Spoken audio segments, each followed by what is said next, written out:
Salut et bienvenue à cette vidéo qui va être un petit peu différente aujourd'hui, puisque si tout se passe bien, elle va être en extérieur. Et où je vais parler du dernier livre que j'ai lu, L'espace de révélation d'Alastair Reynolds. Alors avant de commencer, je voudrais faire une petite remarque, c'est que j'ai lu le livre en anglais et par conséquent il se peut qu'avec la traduction le style de l'auteur se soit perdu et qu'aussi quelques noms soient légèrement différents. Donc l'espace de révélation est le premier tome du cycle Inhibitor, un space opéra de hard SF, et dans ce volume on va suivre trois personnages principaux qui sont Dan Sylvestre, Anna Kouri et Ilya Valiova. L'histoire commence sur la planète Résurgent en 2551 et on découvre Dan Sylvestre, éminent archéologue et membre de la classe dirigeante, qui est sur le point de faire une découverte majeure au sujet des Amarantins, une race d'extraterrestres locale qui a mystérieusement disparu 900 000 ans auparavant par ce qu'il appelle l'événement. Pendant ce temps, sur la planète Yellowstone dont est originaire Dan, Anna Kouri, une ex-militaire qui travaille maintenant comme tueur à gages, se fait embaucher par la mystérieuse Mademoiselle pour justement tuer Dan. Mais comme les deux se trouvent sur des planètes différentes, Anna Kouri va se faire embaucher comme sergent d'artillerie sur le Spleen de l'Infini, un vaisseau de la classe des Lighthugger qui se dirige vers Résurgent, où les membres d'équipage comptent justement rencontrer Dan Sylvestre pour qu'ils puissent soigner leur capitaine qui est infecté par la pourriture fondante, une espèce de cancer qui atteint les personnes qui ont des implants nanotechnologiques. Évidemment, comme vous en doutez, plus on va avancer dans le livre, plus le destin de ces trois personnages va s'entremêler et au fil de rebondissements, on va s'enfoncer petit à petit dans un univers sombre qui est rempli de mensonges et de trahisons.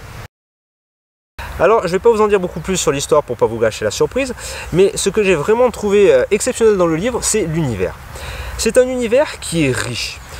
Quel que soit l'endroit où se déroulent les événements, que ce soit les planètes ou la galaxie en elle-même, ça sent le vécu, ça sent le vieux, ça sent même un petit peu le décadent. Tout au long du livre, on sent que cet univers est une histoire, et que c'est une histoire qui est même beaucoup plus ancienne que l'espèce humaine, mais que les humains, ils n'y ont pas accès. Ils l'entreaperçoivent à travers quelques indices qui sont d'ailleurs plutôt inquiétants, mais ils n'ont pas une idée générale du tableau. Ils ne savent pas vraiment ce qui s'est passé. Et ça les rend tout petits en fait, les humains. On a l'impression qu'ils sont comme des enfants qui seraient perdus dans un univers hostile et beaucoup trop grand pour eux. Et pour le coup, au cours des pages, on sent une sensation un petit peu angoissante qui naît, et on a toujours cette impression qu'à n'importe quel moment, en fait, il y a le grand méchant loup interstellaire qui va pouvoir surgir et engloutir tout le monde, y compris le lecteur. Et ce côté sombre et inconnu, c'est vraiment quelque chose que j'ai apprécié. Et d'ailleurs, j'ai trouvé que c'était quelque chose qui donnait beaucoup de profondeur à certains personnages, comme par exemple les Ultras. Les Ultras sont les membres d'équipage des Lighthugger ou Goblumen en français, qui sont les vaisseaux qui sillonnent la galaxie. Et sauf que comme on est dans un roman de hard SF, la technologie ne permet pas de faire des sauts dans l'hyperespace, mais permet de voyager au maximum à 99% de la vitesse de la lumière. Pour le coup, chaque voyage dure 10 à 20 ans. Sauf qu'avec la dilatation du temps, quand il se passe quelques mois en fait sur le vaisseau, il se passe plusieurs années sur les planètes.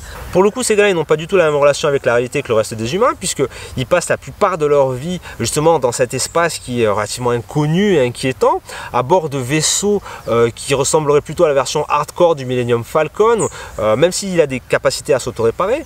Il y a quand même des fuites, il y a des étages complets qui sont inondés, il y a des rats, il y a des modifications qui ont été faites par des anciens membres d'équipage, et d'ailleurs ces membres d'équipage sont toujours présents dans le vaisseau à travers de simulations de leur intellect et de leur personnalité. Et d'ailleurs il y a un détail que je trouve absolument génial, c'est que justement qui renforce ce côté que tout cet univers a déjà vécu, c'est que certaines de ces simulations sont tellement vieilles qu'elles parlent des dialectes qui ont disparu, et il faut des traducteurs pour pouvoir comprendre ce qu'ils disent, quoi. Ça, j'ai trouvé ça vraiment cool. Donc cet univers et l'intrigue dont je ne vais pas vous parler, comme je l'ai dit, pour ne pas vous gâcher le plaisir, sont vraiment quelque chose que j'ai adoré. J'ai vraiment beaucoup aimé cet aspect du livre. Mais malheureusement, tout n'est pas rose et le livre a aussi quelques défauts.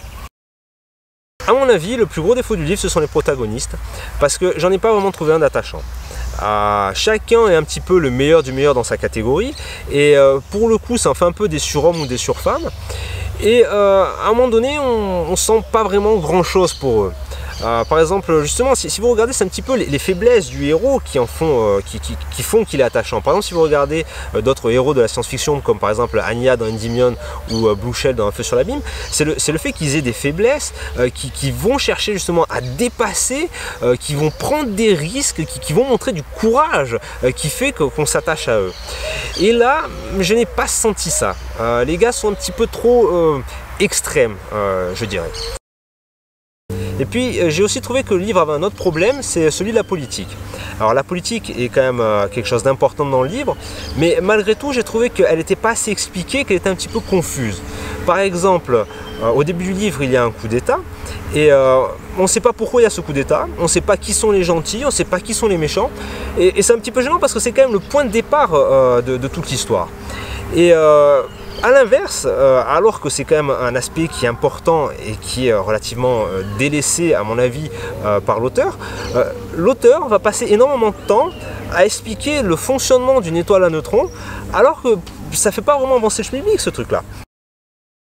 La conclusion est que j'ai vraiment été très agréablement surpris par ce livre, l'intrigue est vraiment prenante et les découvertes que l'on fait dans ce premier volume donnent vraiment envie de continuer le cycle. Amusez-vous bien!